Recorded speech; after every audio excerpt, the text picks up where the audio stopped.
on Jazz on Voga, we're chilling to jazz as we wrap your week up on a jazzy note. I am so excited. When you don't expect that you will ever speak to anyone ever, but you kind of see them out there in the world. This dude is one of those guys that I'm talking about today. Our guest is one of those people that they call the hidden secret. Uh, in the music industry, but those who are clever, they know who it is, a British-born Nigerian singer, songwriter, producer, composer, all-around musician, and the child of the soil. Ola Onabule, welcome to the show. Dr. Mo, thanks for having me. Good to be on Fantastic. the show. Yeah, I am so excited. So I'm gonna have to work very hard not to bite my tongue most Feel free. most of the time. So let's kick this off first. While we are here, you you were born in the UK, but you also claim your Nigerianness. Um, Mm, for people who don't know who you are, like the others who don't know that you are a secret. How would you describe yourself in a few words to them? yeah, so the reason why I claim I describe myself as a British Nigerian Yes, is because I was very fortunate to spend my formative years in Nigeria. I was born in the UK. yes, My parents were students in the 60s. When I was 7 years old, they finished their studies and they returned home. That yes. was happening a lot. And I spent 10 years, from 7 to 17 in Nigeria. I feel Nigerian because when they returned home, they had things to do, they had, a life to build. Yes. So I ended up being cared for a lot by my grandparents. Nice. And whilst my grandfather, he was a newsagent, he was the first newsagent in the town that, he used to bring in the newspapers and distribute them to all the, you know, shops that would then distribute them in the morning. So whilst he was reasonably English speaking, he was very much a Pan-Africanist, civil rights conscious. Yes. So he would never speak to me in English. He would speak to me in Yoruba. He would introduce me to all the great literature, all the great music of Africa. So in 10 years, Yes. I learned to do what none of my siblings did just because of circumstances. I learned more about the culture and the environment. So by the time I returned to the UK for Yes. my A levels and university Yes. studies, Yes. I had a completely different brain. Yes. Um, and Yeah. so that essentially has informed the musician I then went on to be, which is why I always describe myself as a British Nigerian, as That opposed to just a Brit. that is fantastic. That is very interesting, right? Because I think identity is such a fascinating essence. When you talk and you describe your experience in Africa, um, Mm, what people maybe don't understand about how different Africa is from yeah. anywhere else in the world. Um, how would you describe what is it that made you think so different? If you had to put a name on it, that made you think so differently when you came back from Africa back to the UK. Well, for one, in Nigeria, for instance, a nation of 220 million people, Yeah. you're not a black guy. You're just another guy. You Yes. you know, so no one's referring to you in terms of your race. Yes. And in Nigeria, you're not, history doesn't start when the missionaries arrived. Yes. Yeah. History is this thing that just goes deep into the ether. It's endless and infinite. It's about, and when you start to try to get to what you think might be the outer reaches of history, yes, people start talking about the ancestors, the yes. The spirits, spirits, the yes, you know, yes, the yes, rhythm, and yes, all that kind of stuff. These amorphous but powerfully yes, present terms. yes, So when if you're in constant negotiation with the West, yes, you have to constantly code switch, not just in speech, but yes, in your mindset. You have to think, okay, now I'm back to the world of set minutes and yes, hours and yes, time and yes, structure, yes, and when you revert back to Africanness, you're talking in terms of the vibe, the yes, spirit, the yes, meter, the yes, essence, yes, the yes. strength, that Yeah. those the Yeah, earth, yeah, yeah, and yeah. so on and so It forth. it it, it it's not labeled. It doesn't have labels, but it's an experience, and Yes. you know it. I was asked a year ago to submit to contribute to a book. And I work a lot in the leadership space as well, and so they said, "Oh, give us a book around." Models of leadership in Africa. And I go like, Oh, wow. it's the wrong question. Because first of all, we don't necessarily think in models and structures and process. They are there, Yeah. They're but there they're not powerfully. they're not primary they're not primary to the experience. Mm. They are secondary. They exist, but it's not the first thing we spend It's our not the time thing, yes. thinking about. And I think you've just described this.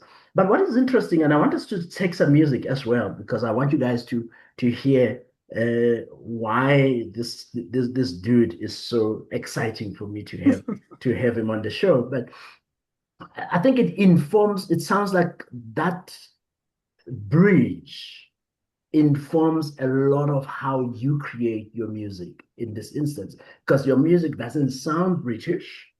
Um, but it doesn't sound African. It actually defies a lot of the differentiation, because I was worried at some point when Maria and I were talking last year and about coming to my show. So people are gonna kill me. You say what is it? Pop? What?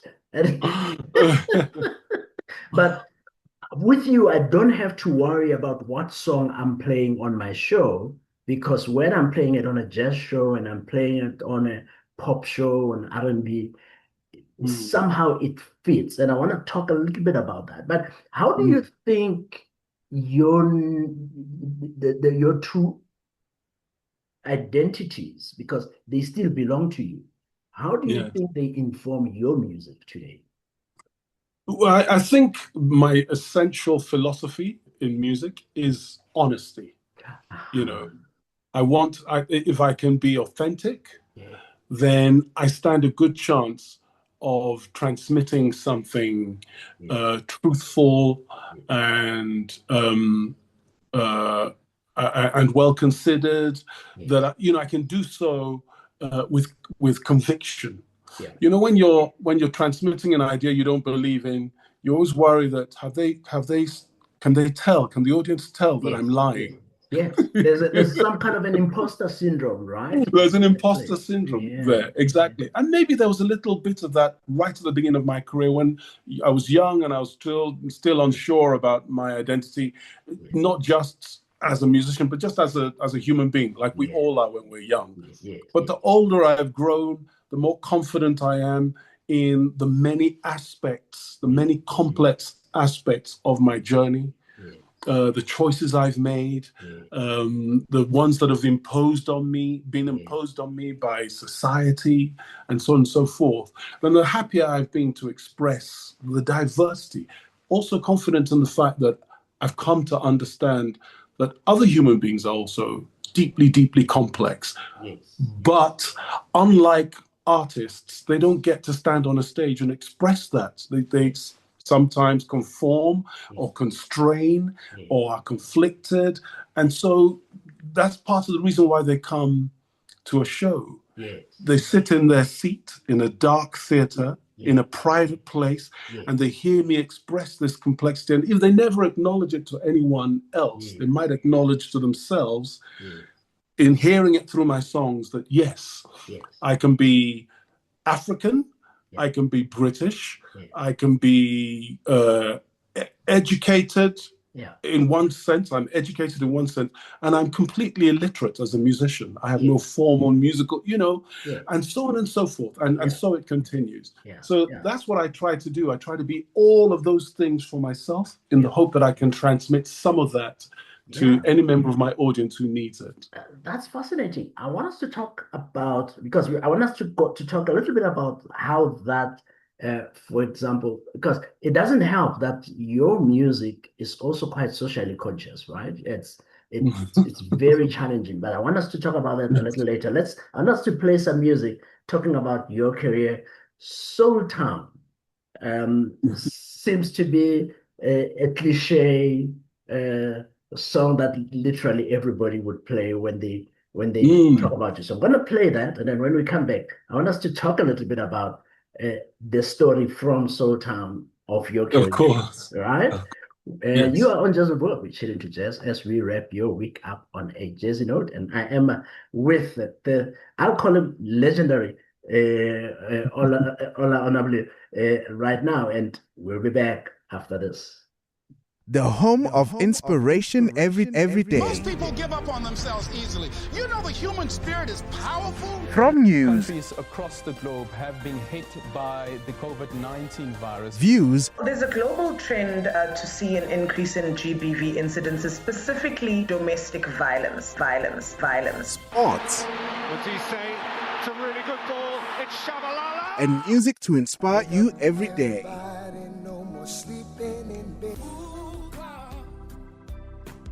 This is Vuga Online, your inspiration radio station. Welcome back, my people, to Jazz and Roda. We're chilling to jazz as we wrap your week up on a jazzy note. He is in South Africa to do some very special work. And you were speaking about spirit, and what people don't necessarily understand is sometimes when you throw a wish into the universe, which is not a wish, but it's a deeply felt expression of self. Yes.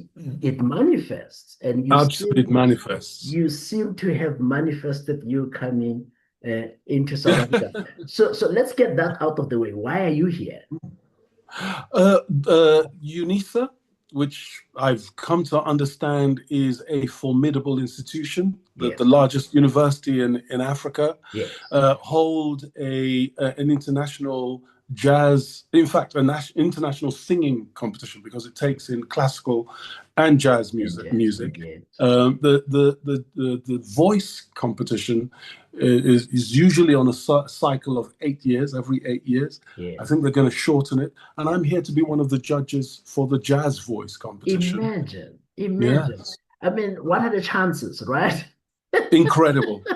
I spoke to someone last summer and I said, one of my big dreams, for reasons which I hope we'll come to at some point in this discussion, Yes. has always been to come to SA, to come to South Africa. Yes. And I said, and it hasn't happened. He said, well, just keep saying it to yourself and it will materialize. And here we are.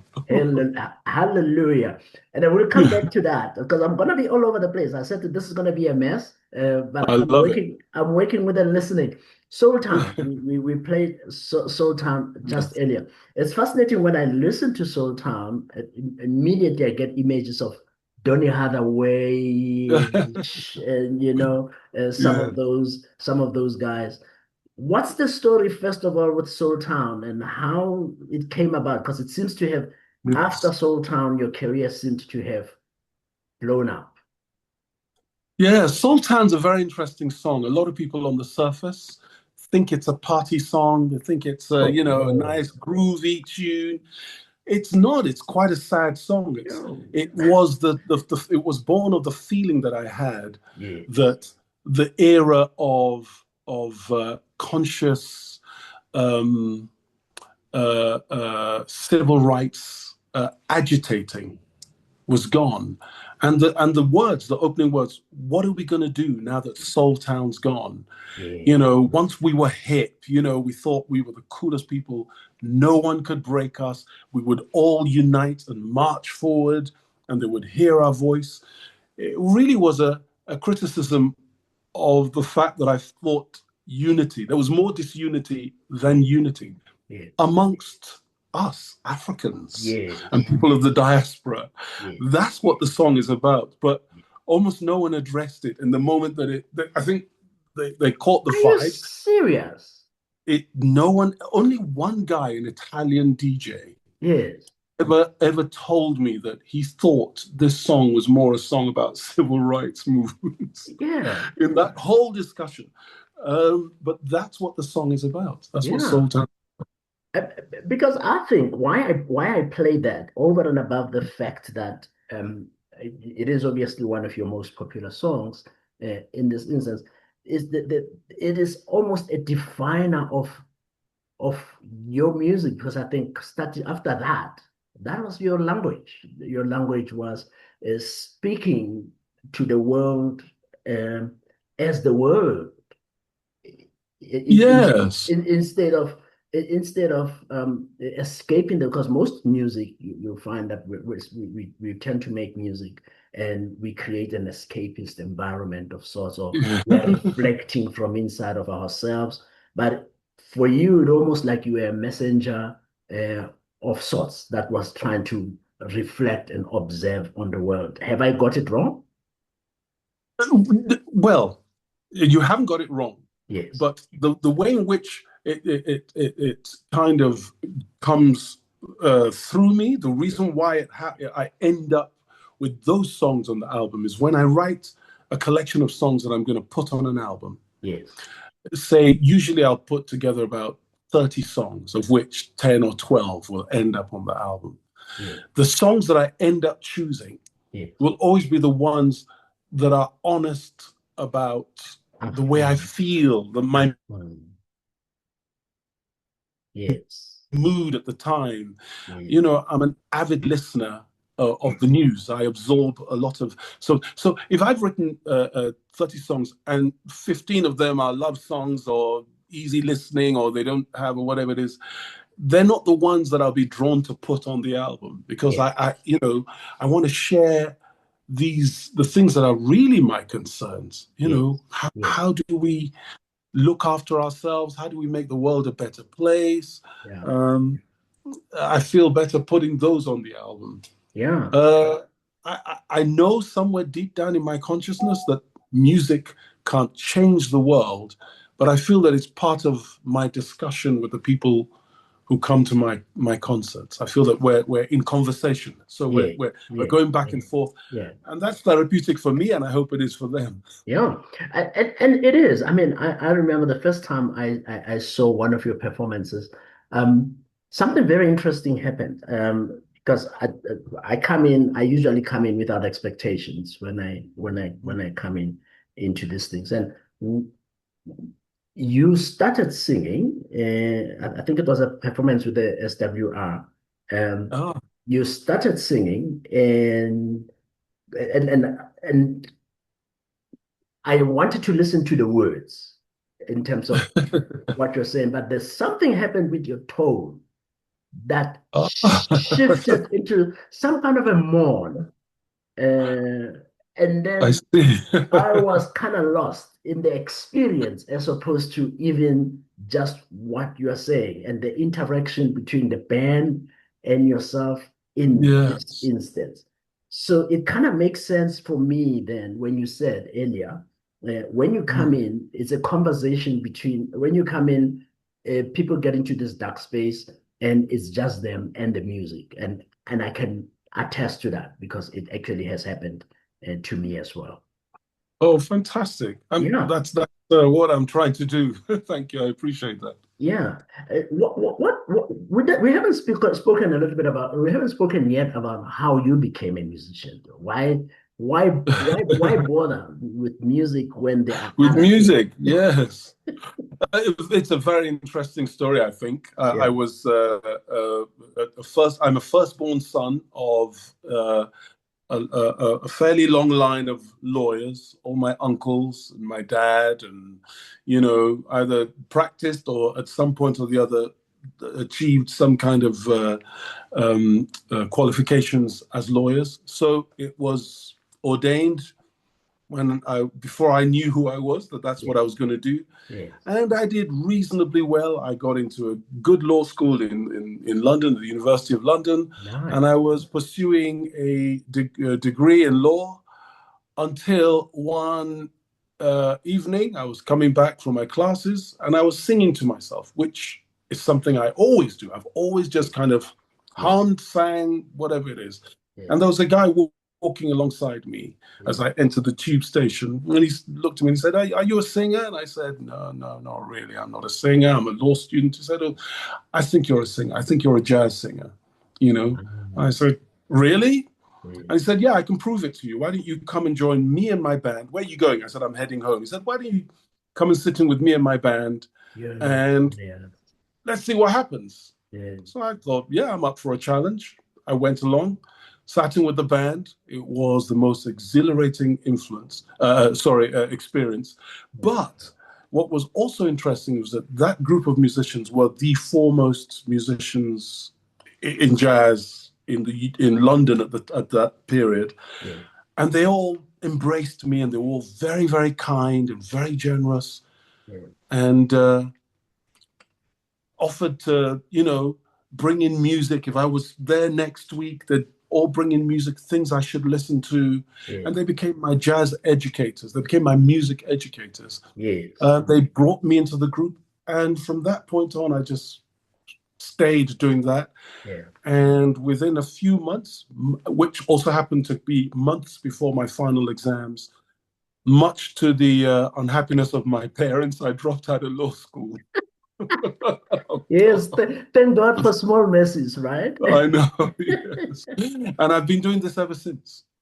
Oh, wow. So the world lost a lawyer from you. What would you have done? The world lost. Let's say you didn't stumble onto this gentleman. What would you have done as a lawyer? Because there are lawyers and then there are lawyers. I'm curious. What was your specialty, for example, interest? That's an interesting question. No one has ever asked me that. What an interesting question.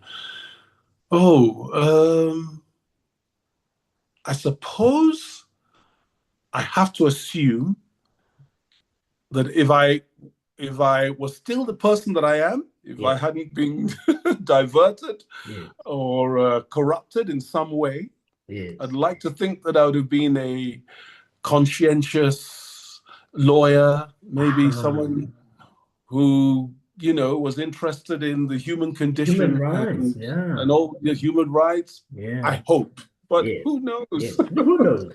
But here's being Nigerian. Yeah. Sorry, I was going to say being Nigerian. Maybe I'd have just become a petrochemical lawyer. Who knows? Who knows? That's a massive stereotype right there. But I want to believe you would have been a human rights lawyer, because that's the work you do, right? But you're just doing it through music. And I think one of the things that's interesting, because you're independent right now. You don't have a label. Am I correct? Yes, you're absolutely right. I have my own label. I put my stuff your out. Your own label, yeah. Actually, that's how we should put it, right? Because technically, there shouldn't be an assumption that you should actually be belonging to a label. You can create your own in this. Absolutely. Instance, right. Why? Because at some point you were with Elektra. At some point you were with other labels. What is this independence thing of yours? It's simply being able to write the music that I want to write, and in this genreless way that I want to do it. I don't want to be tied so tightly to a specific type of music that goes along with a specific image, and so on and so forth. I want to be like a like a child playing in a sandpit, like when Yes. we're kids and you're just making it up and you Yeah. can see possibilities that the adults around you cannot see. Yeah. When I was signed to a major record label, I felt like they were adults who had a very structured sense of the world.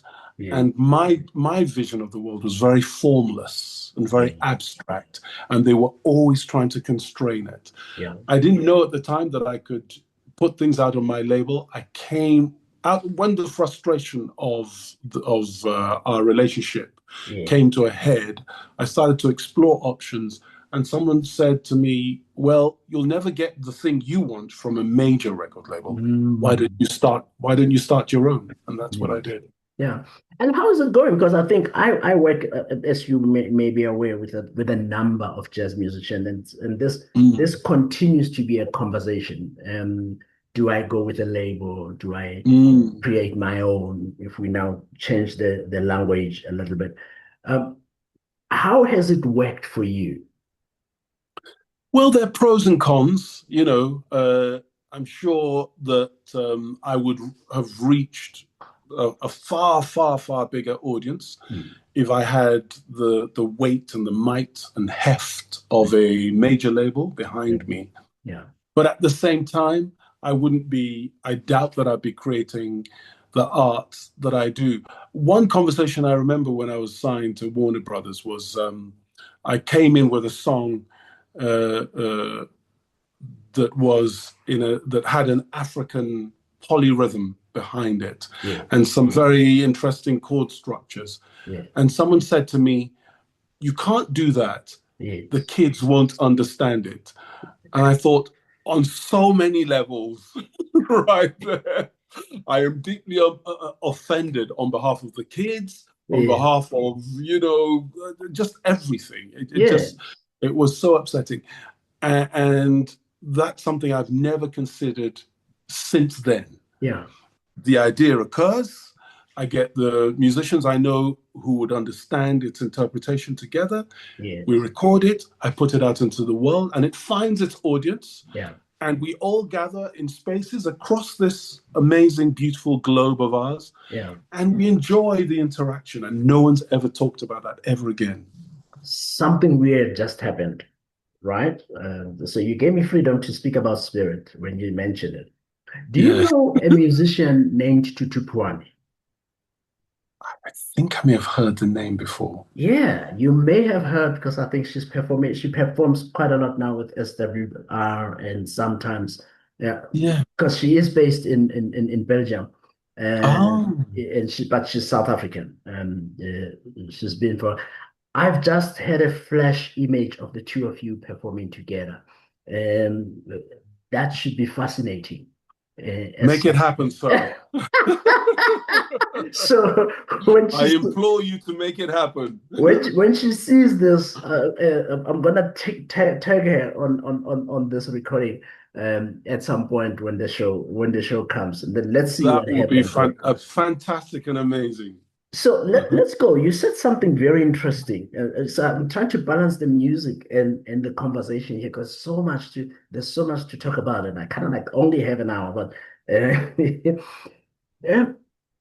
what is this song you were playing? That was so disrespected. I was curious about it. It's not Jankoriko, right?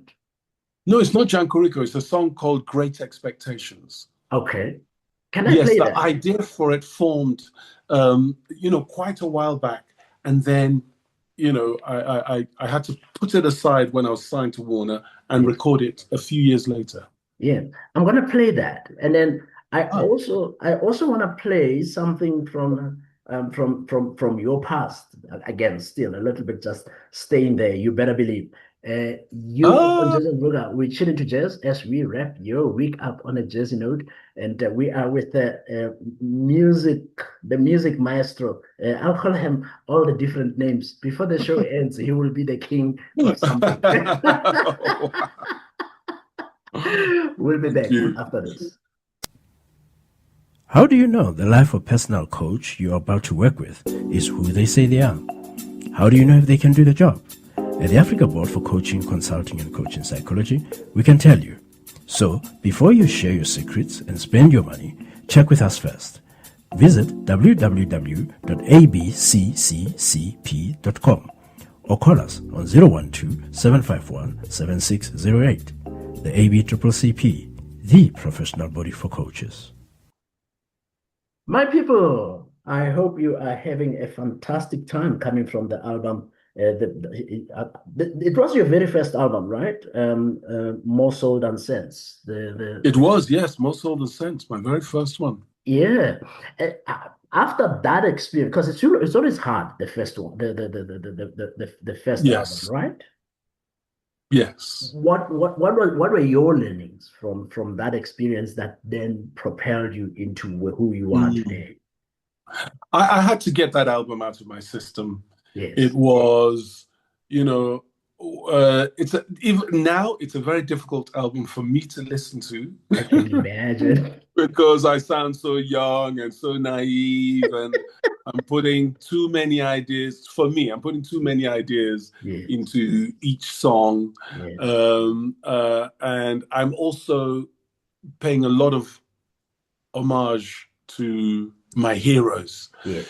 So you can hear, and the songs are kind of, each one is like, oh, this is the song that shows how much I love Stevie. This is the one that shows how much I love Donny. This is the Nat King Cole song. This is the, and so on and so forth. But you need to start somewhere. You need to start somewhere. And I learn everything of any worth from my mistakes. There's not much to learn from the things that I'm good at. But my mistakes, the best teacher in the whole world. I know what to do next after that. And that kind of leads me right next to that question I wanted to ask. So, I mean, there are some highlights and some lowlights that you generally tend to have in your experience. Because it's 20 years that you've been doing this. More, right? More, So what would you pinpoint as your biggest highlight, something you were always looking forward to, and one day it happened, you're going, oh my goodness. And perhaps maybe also a low light that says, hey, that was a massive learning experience for me. The highlight is easy because it starts with one, but it was the gateway to a whole new life experience. The highlight was I met a guitarist called Hiram Bullock. Who's a phenomenal musician. There you go. And he became an incredible supporter of my music in the early days. Unfortunately, Hiram passed. And it was a very sad event. But some months after his passing, I got a call from the WDR who said that they had a booking with Hiram. And as he started to fall ill, he said to them, if I can't make this booking, there's only one singer that I would like to step into my place. And that moment, the fact that someone who I'd held in high esteem like that, had been thinking that about what I was, because I didn't have a major record label. I'd never had a hit record. There were no milestones that gave me the confidence that I was worth anything. I liked music and I wrote songs, but no one else was telling me, no one else was giving me an award and saying for best vocal performance. So for one of my heroes, someone I'd listened to as a young man, saying that was a huge, huge highlight, and I've always been thankful of it. There's another highlight that pairs alongside that, and that's the one that connects to South Africa. In the very earliest days, when I first started making music, after I'd met those musicians I discussed earlier on, I met a pianist in London who gave me such an incredible amount of confidence, and also gave me this sense of how I shouldn't leave my culture behind, even though I'm also made up of these Western sensibilities. He explained to me that bringing those Western sensibilities and my culture together is the thing that would make me unique. And his name was Becky Mseleku. No. You met Becky? Yes. I met Becky and I played with him for the best part of a year. Are you Um, serious? and he would accompany me on gigs. He would invite me to his gigs. And once again, here's someone who had a totemic stature, Yeah. almost giving me that lift and that confidence. Yeah. That's why I've always had a connection, a passionate yearning to come to SA, because a lot of the first music that he gave me to study was Hugh Masekela, Abdullah Ibrahim, Yes. Jimmy Lulu, Yes. Jonathan Butler. Yes. He would say to me, "Look, you see these African brothers? Yes. They're African, but they're Yes. jazz. They're Yes. Western, but they're African. But they're and so you can do it." Yeah. And so those are the big highlights. Yeah. The lowlights are sometimes feeling isolated. Yeah. When you're not part of a club, sometimes I feel isolated, and I have had over the years many moments of feeling that maybe I shouldn't be doing this, maybe no one wants to listen, and almost always at the crucial moment when I think, you know what, I should give this up. Yeah. Something will happen that drags me back in. Yeah. So those have been the lowlights over the years. Yeah. My goodness, this is so interesting. The Beam Telugu the connection, and at some point one day, probably not on this show because we're not running out of time. But I want to make sure that I go broad in terms, because you've been around, right? But I would love to explore this Beam Telugu. That's probably one of the things I actually didn't know about it. I want to go back, and it's also interesting when you spoke about Jonathan Butler. So here's my other silly joke. So I was having a conversation with Jonathan Butler late last year on my show, and we went into this whole conversation about Marcus Miller, because again I had met Marcus somewhere in Abu Dhabi for the International Jazz Day thing. Okay. Right. So I said this, and I'm thinking I'm going to do the same here now. I said to Jonathan, Marcus has always been wanting to come and perform in South Africa with a full South African band. How about we make that happen? I don't have any kind of power, but who knows? Just by me saying this, I'm like planting it into the universe. But now, as you're having this conversation, I think there's also some opportunity for you and Jonathan Butler to actually do something together. I can actually see that duet as it happens. Oh my God. Don't even play with that. Remember, don't even play with that. You started this by planting the spirit, so I'm planting it everywhere. Yes. WDR and SWR seem to be the ones you perform the most with. I'm going to play something from some of the work, because there's plenty of it. But I would like to hear a little bit about why are they so much part of your repertoire in this instance. But you are on Jazz Program, and you tune into Jazz as we wrap your week up on a Jazz note. I'm all over the place, I know, but I've never said I'm a regular interviewer. Me, I speak to people. We'll be back with the big band and Ola Onabule after this.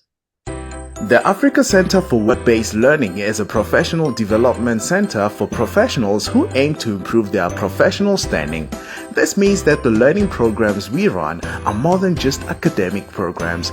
They are work-based programs that focus on leveraging your current experience as a professional to build your overall profile. A year down the line, the Africa Center for Work-Based Learning is developing into a preferred center for professional development in Pretoria, with 8 professional development faculties including accounting, teaching, entrepreneurship, as well as IT and many more.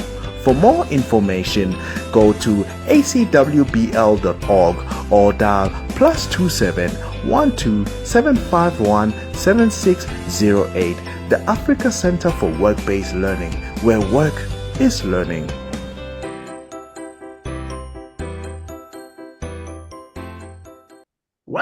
back. I hope you are having a fantastic time wherever you are. Ola, are you having a good time? What's happening for you here? I, Because I'm like all over the place.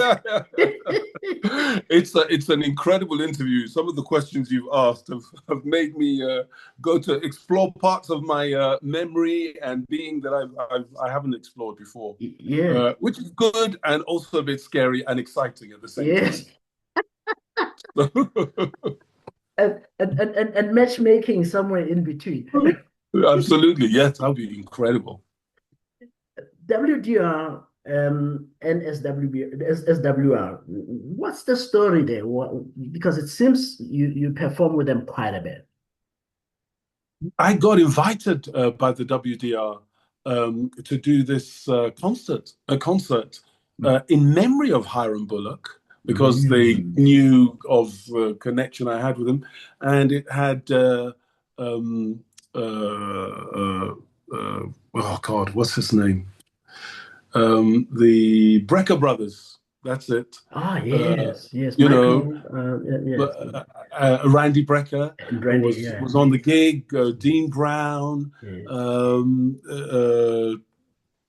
Dave Sanborn, and that was my first show with them. yes, And it just blew my mind that the level of musicality that those guys have is just ridiculous. There's a good reason why they're such legends. yes, And it was such an education for me. yes, I learned so much. yes, I realized where the bar was for professionalism and discipline. You know, I learned so much from them about how much they practice, how much they study, how much they listen to yeah, new works, and all of that kind of stuff. And so I started exploring the possibility of doing more big bands. yeah, Reached out to the SWR, and they said, "Yeah, yeah, let's do something. yeah, But here's an idea. yeah, How's about we take a collection of 12 of your works yes, and arrange them and record them?" Which just completely blew wow, my mind. So we recorded a TV program and an album that did incredibly well across Germany and across Europe yeah, when it was broadcast. And then more big bands from all across Europe started coming in, and then from all across the world, in yeah, America. yeah, I did big band concerts in China. yeah, So they were the source. The WDR and the SWR were the source of so much work for me into the yeah, future. And yeah, on my last album, Pointless, pointless, that yeah, work then transferred into playing with symphonic orchestras, yes, because they then started reaching out and asking me, yeah, yeah, to yeah. perform with them. Yeah, So well, I mean, we played the Danish Philharmonic. Radio Big Band. Yeah, the Radio Oh, Big Band. the Philharmonic. Oh, Yeah, yeah. yeah, Fantastic. yeah. No, sounds fantastic. But you seem to like big band. You seem to like live. So I was saying to someone on my show, oh, it was on my show last week. I was playing Anita Baker, Oh, Fairy wow. Tales, right? And I love Anita Baker. and I love that album compositions because one of the things I learned, it was the first time really that I learned about the concept of recording live in the studio. Yes. Because before then, I didn't really understand when they go like, I'm recording live. And I'm like, oh, you mean like with the whole audience? Oh, no, no, no. I want to come in, everybody's ready, and then Yep. and she was saying this. I want to come in, everybody's ready, and then we hit it, we get it on, and then we rap it. Yes. And because then you have the Absolutely. spirit of the song right there. Absolutely. Why is that something you like for yourself? We know why Anita Baker loves it. Because it's spontaneous. Yeah, I like this conversation. yes, And that's the thing about jazz, isn't it? yes, Jazz is a conversation. yes, The bass player goes, and I sing it in yes, response to him. And then he looks at me and he's like, yeah, you want some of this? And yeah, I give it back, and he gives it back. And conversation is, someone said to me a couple of days ago that neuroscientists have found that the surest way to make sure you maintain your mental acuity is to have conversations with people you've only just met. Nice. That's the thing that tests our brain more than anything else and keeps it young. Yes. And I thought, yeah, as a jazz musician, I'm not surprised to hear that. Yes. The fact that you can do that right there in that second, and before I get conscious about it and start to, get up in my own head, I respond. Yes. If I can do that in the studio and trap some of that magic on a recording device, and it will live for eternity, oh my God, then I've done my job.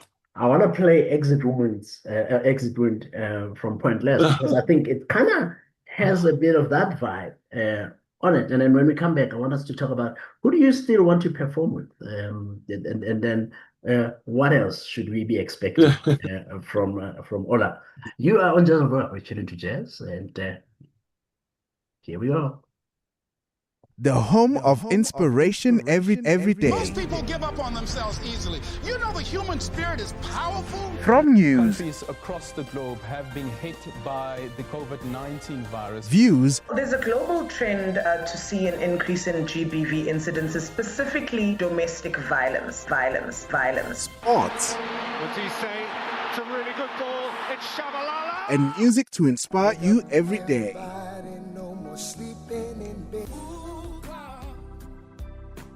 This is Vuga Online, your inspiration radio station. Welcome back to Jazz and Rock. So, Exit Wound is obviously is possibly one of those songs that really is an Ola Onabule song, because it has all the elements. How it defines it. But then you added a little bit of a Latin thing there. Was there some kind of a thought over and above the concept of Exit Wound? I wanted to. I wrote Exit Wound after the unfortunate passing of a young man in America. This was before the George Floyd incidents, but in the same vein. Very unfortunate. The entry point, I took something I'd heard from a Ghanaian funeral chant, and I put it to an old kind of like Cuban Latin feel at the front end, because I wanted to announce this thing. And then the song itself is about, it's taken the metaphor of the exit wound of a bullet. Okay. When the bullet goes through the body, it's bad. But when it comes out of the other end, the whole story has changed. Now there's a family, there are children, there's a society, a community, and all that kind of stuff. I wanted to see if I could capture that in the chord structure that I put together, in the rhythms that I put together. I wanted to make people feel like they were on the other side of this unfortunate thing that happened. And that's what I was trying to do with that song. That sounds fantastic. And hasn't it gotten you in trouble? So far so good. I'm like the weeds that grow between the cracks of the pavement. No one notices that I'm there yet. I expect that one day I'll get into a lot of trouble. Because in the meantime, I'm having fun writing these songs. Because it feels like with a lot of your messages, you could get in a lot of trouble because you say stuff. I mean, Jungle Rico sounds like an innocent song, but there's something there. I think someone once said to me, the reason why you get away with it, Ola, is because you put the music of a song like Jankoriko. Sounds like an Afrobeat dance song. You don't know that it's a critique of African governments and the people they keep poor. So hopefully I can continue to do that create these images that people don't know. Let's start wrapping up. This is a fantastic conversation. We can be here the whole evening. How you have an album now, a Proof of Life, right? Yes, I do. Yes, I wrote an album with a Swiss guitarist Yeah. who's obsessed with Turkish music. Yes. And is it the latest or because I know there's Pointless and then Proof of Life? Is it the next one or? No, I had a busy year last year. I wrote 3 albums with different people, so so I have another album out Okay. with these American brothers from Philadelphia. They're called the Hazelrigg Brothers, Ah, and their songs about about peace, because we felt the world needed it, and as Americans they felt it was very pertinent. yeah. So we wrote an album called "It's Never Over," Yes. and that's the most current album. And there's a song out on YouTube that's doing very well now, which is a re-recording of Sting's song "Fragile." Yes. Yes. Because we thought it was a very pertinent Which suits song. your voice fantastically because Oh, thank you. it's that whole haunting sense because you have this mourn like there's a pain hidden somewhere that every single time you sing you're just trying to get rid of it and it's a terrible psychoanalysis. Who do you still want to perform with if it was up to you? So many. We'll be here all day. Yeah. The great jazz singers of our time. Miss Diane Reeve would be Nice. outrageously phenomenal, incredible. Yeah. And the young lady who's just turned up on the scene, who Samara Joy, Yes. Cecile McLaurin-Salvant will Yes. be incredible. Yes. And then there's some young London guys Yes. who've got a great sound. The Ezra Collective. I know the Ezra And Collective, yeah. yes, and there's Kokoroko. Yeah, they're Um, fantastic. yeah, And I think with the absolutely. African feel and all of that, you and Kokoroko would actually Yeah. work very nicely. Yeah. They basically sound like the records my dad used to play when I was I know, growing right? up, I know. but kind of young and hip. Yes, And yes, yeah, yeah, it hits me in a kind of deep emotional level. yeah. So, so many. I could collaborate for the rest of my life happily. Well, let's hope as we say this, we are bringing it into the universe because I think for me that's the next thing for you. I can see a Samara Joy collaboration as you say it. I can see a Sister McLaurin Savant. She won the Mzantsi Jazz Awards, by the way, last in 2018. So I could Yes. see that collaboration and. Kokoroko would be a fantastic, actually, an album song, because live might be a bit of a mess. They might mess up with your energy a little bit because they can be a bit wild. But I can see how in a contained environment, I shouldn't be saying this. Environment. I'm gonna get in so much trouble. As we wrap up, Yes. message to young musicians.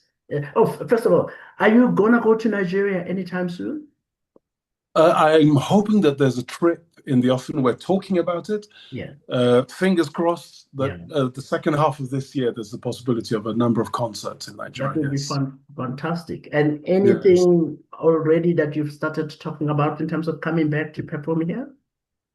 Oh, yes, there are a lot of discussions. I'm so hopeful. I Yeah. dearly, dearly would love to come and perform here. Yes. Yeah, that would be fantastic. I was saying to Maria, we are celebrating 10 years of the South African Jazz Awards. I think we're renaming them Amazing. as well now because they're the Mzantsi Jazz Awards, but we're renaming them this year because you guys don't know what Mzantsi is, right? So,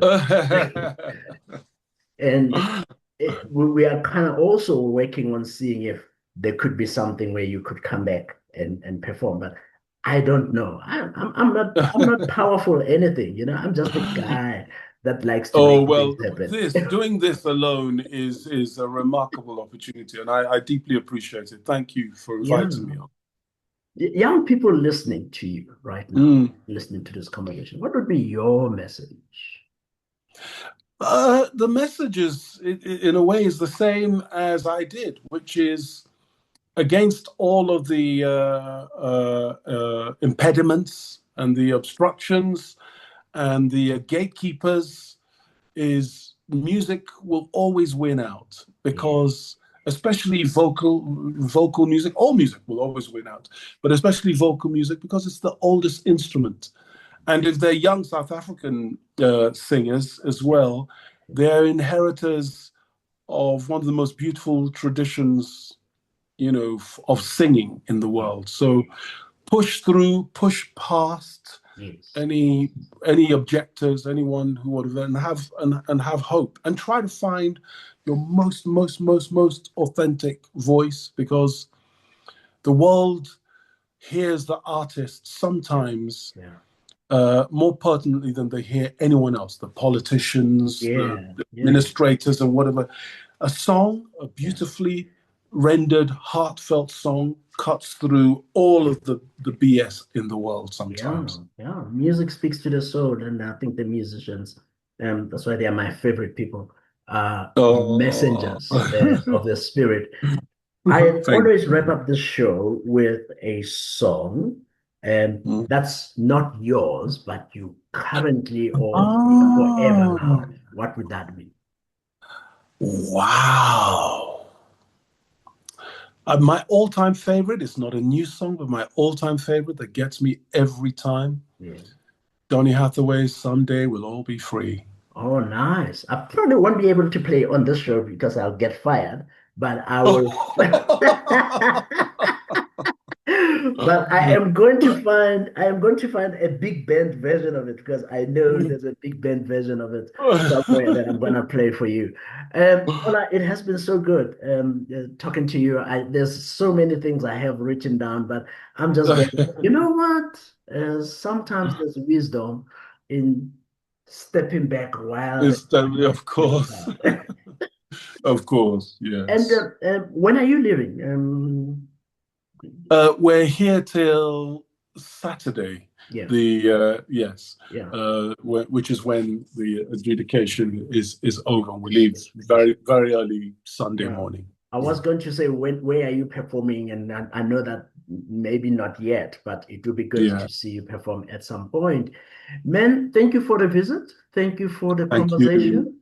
But more importantly, thank you for the music and speaking in those dark corners to our spirit and reminding us sometimes who we are. Oh, thank you so much for having me. What an incredible opportunity. And I look forward to meeting you in person. Fantastic. I might make one of these trips. I might make a plan to come through and just say hello very quickly at some point. Oh, that would be incredible. That would be so nice to meet you. Thank you, Dr. Mo. Yeah, that was my conversation there with Ola Onabule, and someday we'll all be free, but I'm worried that then Ola might stop singing. This is Vuga Online, your inspiration radio station.